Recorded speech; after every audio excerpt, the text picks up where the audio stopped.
Important river system.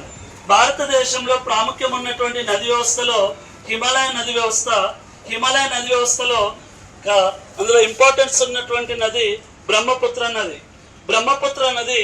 ఇది టిబెట్లోని షమ్ young డమ్ అనే ప్రాంతంలో జన్మించి ఈ నది చైనా గుండా ప్రవహించి అరుణాచల్ ప్రదేశ్లోని జిదోలి అనే గ్రామంలో ప్రవేశిస్తుంది. బ్రహ్మపుత్ర నది అస్సాం రాష్ట్రంలోని సాది అనే గ్రామంలో ప్రవేశించడం జరుగుతూ ఉంటుంది. బ్రహ్మపుత్ర నది అస్సాం రాష్ట్రంలో 2 భాగాలుగా విడిపోయి మళ్ళీ కలుస్తుంది. ఈ మధ్యలో ఉన్నటువంటి దీవిని మజూలి దీవి అని పిలుస్తున్నారు. ఇది ప్రపంచంలోనే అతిపెద్ద నది ఆధారిత దీవి. బ్రహ్మపుత్ర నదిని వివిధ ప్రాంతాలలో వివిధ పేర్లతో పిలుస్తున్నారు. టిబెట్లో సాంగుపో అని, చైనాలో జాంగుపో అని, అరుణాచల్ ప్రదేశ్లో దియాంగ్ అని, అస్సాంలో సియాంగ్ లేదా సైదంగ్ అని పిలుస్తున్నారు. బ్రహ్మపుత్ర నదిని బంగ్లాదేశ్లో జమున అని పిలవడం జరుగుతూ ఉంటుంది. బ్రహ్మపుత్ర నది బంగ్లాదేశ్లో జమునా నది ఎవరితో కలుస్తుందంటే పద్మా నదితో కలుస్తుంది. పద్మా నది అంటే గంగా నదిని బంగ్లాదేశ్లో పద్మా నది అని పిలుస్తున్నారు. గంగా నదిని బంగ్లాదేశ్లో పద్మా నది.